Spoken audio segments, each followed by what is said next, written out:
Orang kan masih berpikir olahraga berkuda tuh berbahaya, ekstrim apa segala macam. Mamaku juga lumayan agak kayak aduh hati-hati ya. Cuman semuanya balik lagi ke semua olahraga yang kita geluti pasti kan ada resikonya gitu ya. Selama kita bisa lebih berhati-hati, bisa lebih mawas diri naiknya latihannya sih harusnya sih nggak masalah sih.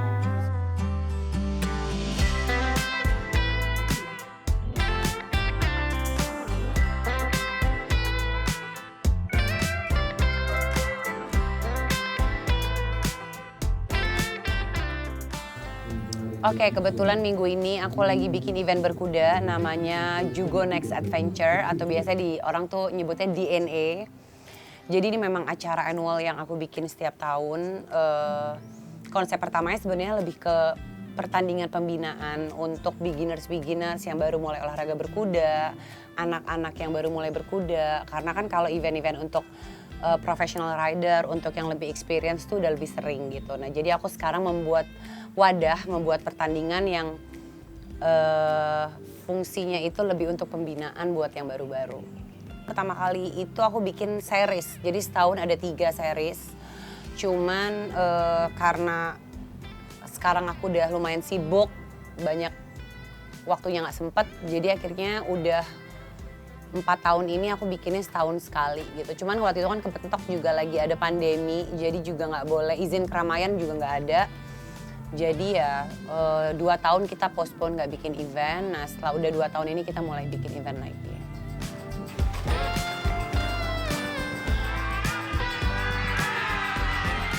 Aku tuh pengen sebenarnya olahraga berkuda tuh lebih dikenal sama banyak orang gitu kan. Sebelumnya orang tuh selalu lebih ke olahraga berkuda, olahraganya susah, ekstrim, mahal. Jadi orang tuh lebih banyak berpikir kalau olahraga berkuda itu lebih ke susahnya daripada keserunya gitu. Jadi aku tuh pengen membuat masyarakat lebih banyak yang mengenal olahraga berkuda gitu, lebih mensosialisasikan olahraga berkuda.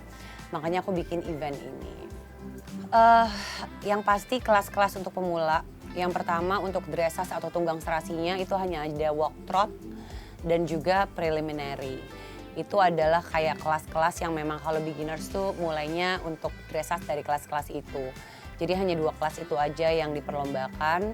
Kalau untuk jumping atau lompat rintangan itu ada di kelas 30, itu juga rintangannya cuma 30 cm.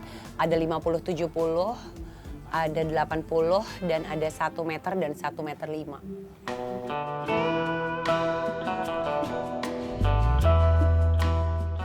Sebenarnya syaratnya enggak, yang pasti aku lebih priority untuk orang-orang yang memang pemula. Dan aku tidak mengizinkan pelatih-pelatih untuk ikutan bertanding karena kan kalau pelatih itu biasanya mereka ada event lain yang mereka bisa ikut gitu. Kalau ini lebih ke untuk horse owner, lebih ke member riding school, lebih ke beginners.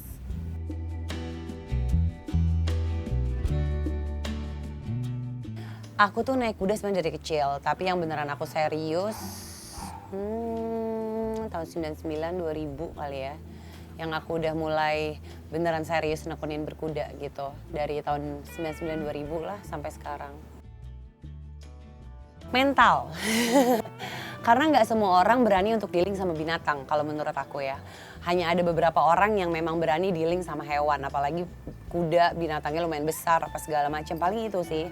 Jadi biasanya orang-orang yang memang takut sama binatang atau kurang berani mentalnya tuh agak terhambat untuk bisa olahraga berkuda. Oke, karena waktu aku kecil kan aku memang berkuda, papaku juga dulu berkuda gitu. Jadi memang aku dari kecil tuh nggak asing sama olahraga berkuda ya.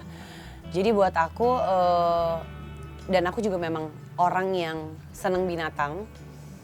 Jadi buat aku menyenangkan olahraga berkuda itu olahraga yang kita menjadikan hewan sebagai partner. Bukan alat tapi partner gitu ya. Jadi buat aku nggak pernah membosankan. Setiap pelatihan tuh selalu menemukan hal-hal baru. Karena kuda kan juga punya sifat, punya mood, punya hari ini dia mungkin lagi bad mood atau hari ini dia lagi good mood. Jadi setiap hari tuh selalu belajar terus, menurut aku nggak pernah bosan sih.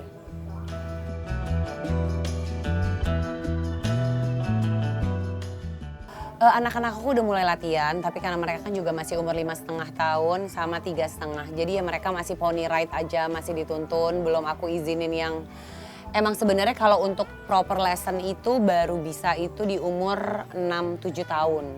Baru bisa latihan berkuda yang dilepas sendiri gitu. Sebelum itu ya memang harus pony ride dulu. Enggak sih, aku sebenarnya nggak pernah mengarahkan. Aku ada anak ada 2. Yang perempuan Rakima yang pertama dia emang dari kecil aku udah bisa lihat memang berkuda banget anaknya. Memang dari pilih-pilih mainan pun itu pasti belinya yang ada hubungannya dengan kuda gitu ya. Tapi kalau yang laki-laki Rashid kayaknya lebih ke olahraga dan lebih ke otomotif sukanya daripada kuda. Jadi aku nggak pernah paksa sih. Jadi kalau misalkan aku lagi ajak mereka ke kandang, kalau Rakima mau naik kuda, Rashid nggak mau naik kuda, aku nggak pernah paksa. Jadi biarin aja mereka interestnya ke hal yang mereka suka masing-masing aja gitu. Setuju dong, aku support. Maksudnya apapun itu, apakah dia nantinya mau naik untuk leisure aja atau mungkin mau serius jadi atlet, ya aku support gitu. Apalagi papanya kan juga atlet ya, jadi harusnya bisa mengarahkan Rakima lebih baik gitu.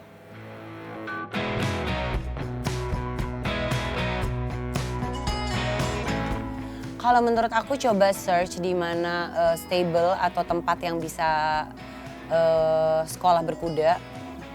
Untuk bisa latihan berkuda coba cari daerah terdekat kalian gitu. Terus coba datang ke sana untuk tanya-tanya gimana di sana sistemnya. Terus ya udah coba ambil package-nya untuk latihan.